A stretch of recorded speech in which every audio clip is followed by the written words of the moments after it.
salaamaaleykum la famille salaamaaleykum yéen ñi topp Pape Kounta communication 221 waaw sama gars yi xool leen lii doy na waar trop après ñu bëgg a taxaw ne li may doxal am réew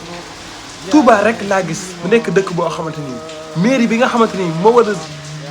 jënd dëkk bi moo war a defal dëkk bi moo war a xool li nga xamante ni mooy fay yi nga xam ne moo am si dëkk mu jëm koo saafara même bu bunti mairie bi nga xamante ni képp koo xamante ni am murid nga boo xëyee mairie nga war a def ba lijjanti këy moo xam kër yi ba et cetera lu mu mënti doon mairie nga wutee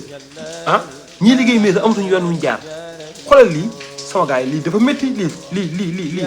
man damay dafa exemple wala leen ne carrément mairie bu Touba dafa liggéeyut mairie bu Touba liggéeyut lii du ak liggéey ndax bu fekkee dañ koo fal tekk ci dëkk bi mu war a jëmmal maam bay sa weyi tànk mais lii dafay firndeel na ak ñàkk liggéey dong la maam bay moom sa weyi tànk fi nga war a njëkk a defee mooy fi nga xamante ni mooy fa ngay suturloo dafa liggéeyee fi nga xamante ni moo dox sa diggante ak torox mi fi ngay liggéeyee ngir weer nga mën a fayeeku ngir defar sa bopp foofu nga war a njëkkee xoolal buntu mairie bi ni mu mel xoolal lii sama gars yi nañ lay waxante dëgg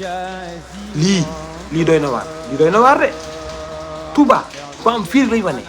mais Touba bëri na dëkk yoo xam ruq yoo xamante ni barke Serigne Salim Mbacke oto mënu faa dugg métti na xoolal dégg Dakar nu mu mel man fa laa dëkk gerte laa dëkk mais nu mu mel dafa ñaaw see xunta ndox mi sonal la nit ñi ndox moo xam ne dafay da ngay jëlee si kër moom indi ko si mbedd bi mu nangu ndox mi day dem bay nangu kër jàmbur di yàq ay miiri jàmbur si ndox si Touba télé bi nga xamante ne boo fa jaaree directement mu yóbbu Touba rek laa gis du commencé si jumaa ji jëm si yeneen mbedd yëpp ndox la lépp ndox la